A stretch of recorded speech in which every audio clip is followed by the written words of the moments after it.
সবাই পাঁপড় নিয়ে নেবেন, মনের মতন করে পাঁপড় নেবেন। আর আমাকে যেতে দাও, সবাই খেতে বসেছে।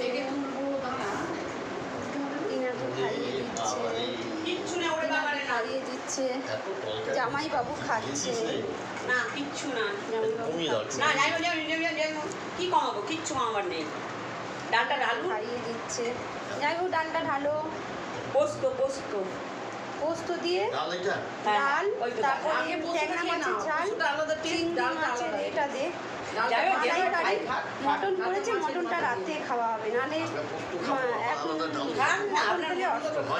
খাওয়া যাবে না। মটনটা রাতের মেনু, ঠিক আছে? এবার এদের হয়ে গেলে আমরা বসবো। পুরোটা ঢেলে নিন, পুরোটা ঢেলে নিন।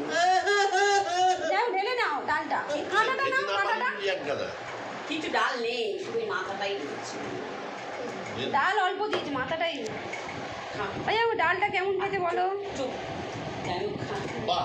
হ্যাঁ, বাহ, এরকম করো, এরম থামস আপ দাও।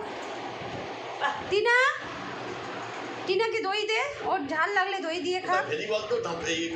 একটা এক্সট্রা। ও আচ্ছা, দিয়ে আমি আসছি আসছি আসছি।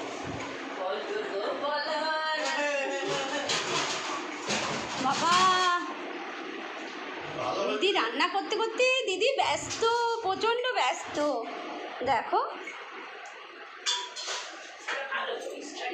এটা হলো চিংড়ি মাছ, চিংড়ি মাছ, ট্যাংরা মাছ।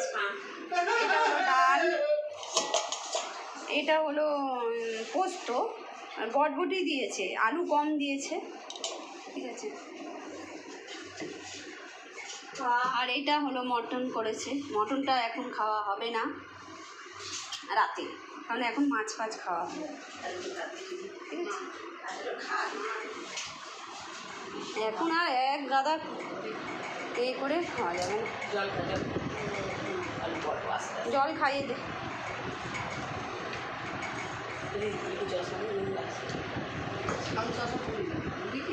এই যে আমার দিদি রান্না করে ব্যস্ত হয়ে গেছে। মটনটা এরকম চারিদিকে লাগলো কেন ইয়েতে, কাঁচের ওখানে? প্রবলেম হচ্ছে, জানি না রে। আর পরিষ্কার করবি তুই? হ্যাঁ, ক্লিন করে দিবি।